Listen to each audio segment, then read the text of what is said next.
नमस्कार साथियों, स्वागत है आपका एनसीईआरटी धमाका 98 पर। और आज की इस वीडियो में हम अध्ययन करने जा रहे हैं क्लास 6 संस्कृत की चैप्टर नंबर 13, जिसका नाम है विमानयानम रचयाम।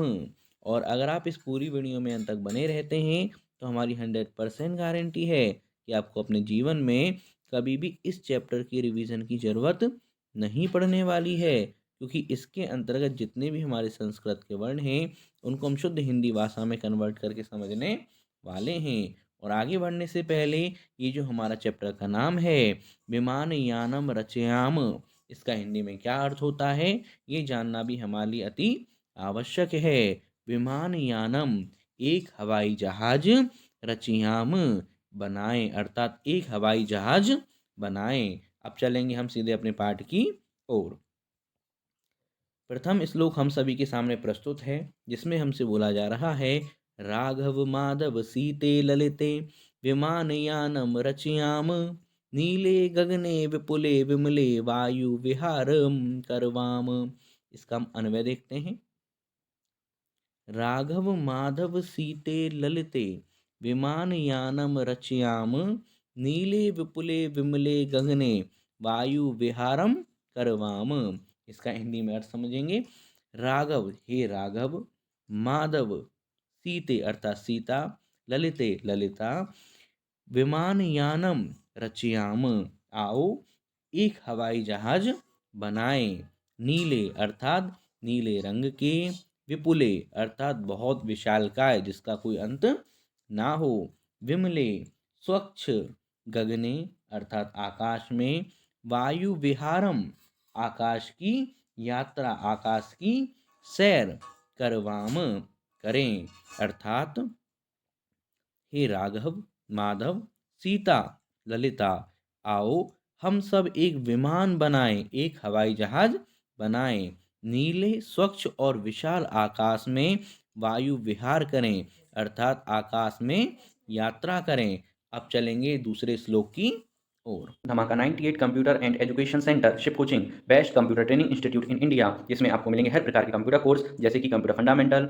DCA, triple C, DTP, DFA, Tally, GST, hardware, software, earning method with internet, और इसके अलावा वह कंप्यूटर कोर्स जो आपकी जिंदगी बदल सकते हैं। साथ में जो कोर्स आप कर चुके होंगे उसका जो सर्टिफिकेट होगा उसकी आप ऑनलाइन वेरिफिकेशन कर सकते हैं, गवर्नमेंट ऑथराइज आपको सर्टिफिकेट मिलेगा। साथ ही जो स्टूडेंट इन कोर्स को करने के बाद जॉब लेने में इंटरेस्टेड होंगे 100% प्लेसमेंट की गारंटी हमारी होगी, और जो भी अच्छे नंबरों से पास होंगे उनको फ्री में टैबलेट और कंप्यूटर भी प्रोवाइड कराया जाएगा। साथ ही अगर आप क्लास 1 से लेकर 12 तक के किसी भी सब्जेक्ट को पढ़ना चाहते हैं तो आप यहाँ पर विजिट कर सकते हैं। साथ में अगर आप ऑफलाइन सेंटर पे आना चाहते हैं तो वेस्ट शांति नगर, महुली रोड, मथुरा, जिसका कॉन्टैक्ट नंबर यहाँ है, वहां से कर सकते हैं। और अगर आप इसको ऑनलाइन ऐप के माध्यम से करना चाहते हैं तो आप नीचे दिए गए इस नंबर पर कॉन्टैक्ट कर सकते हैं।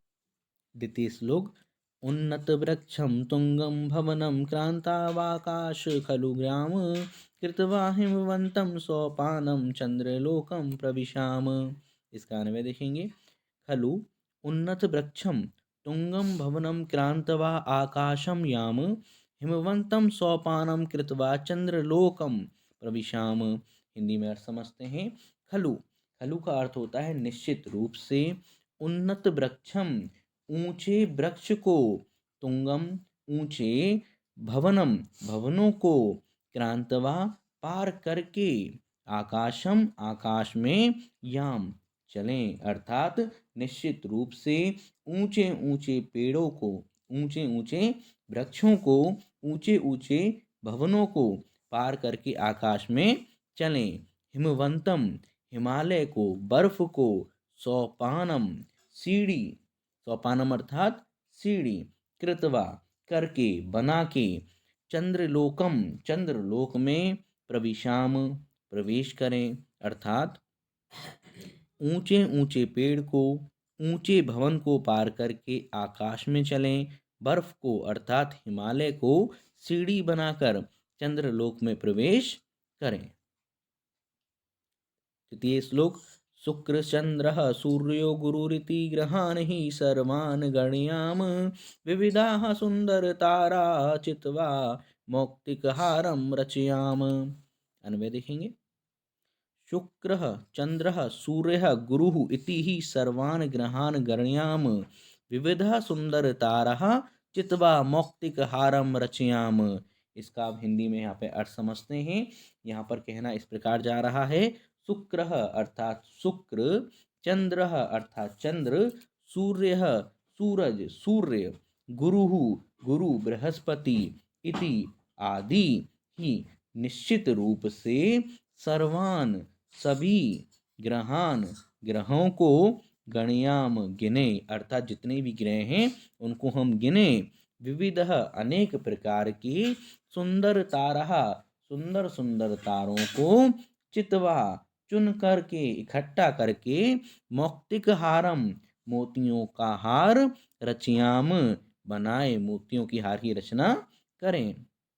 अर्थात शुक्र चंद्र सूर्य बृहस्पति आदि सभी ग्रहों की गणना करें, उनकी काउंटिंग करें, अनेक प्रकार के सुंदर तारों को चुनकर मोतियों का हार बनाएं।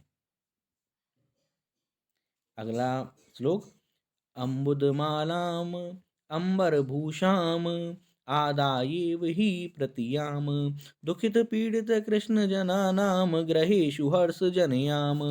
इसका अन्वय देखते हैं। ही अम्बुदमालाम अंबरभूषाम आदाय एव प्रतियाम दुखित पीड़ित कृष्ण जनानाम ग्रहेषु हर्ष जनयाम। इसका हम हिंदी में अर्थ समझते हैं।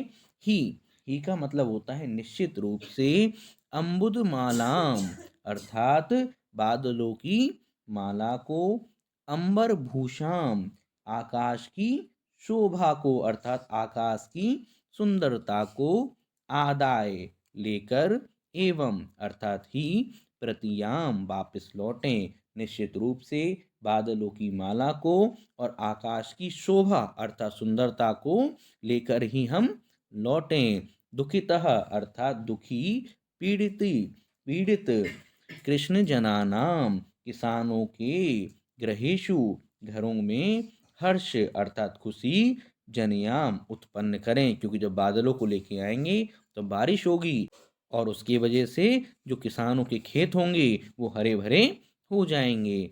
अर्थात कहना कुछ इस प्रकार चाह रहा है, बादलों की माला को, आकाश की शोभा को लेकर ही लौटें, दुखी और पीड़ित किसानों के घरों में हम खुशियां उत्पन्न करें अर्थात उनके घरों में खुशियां लाएं।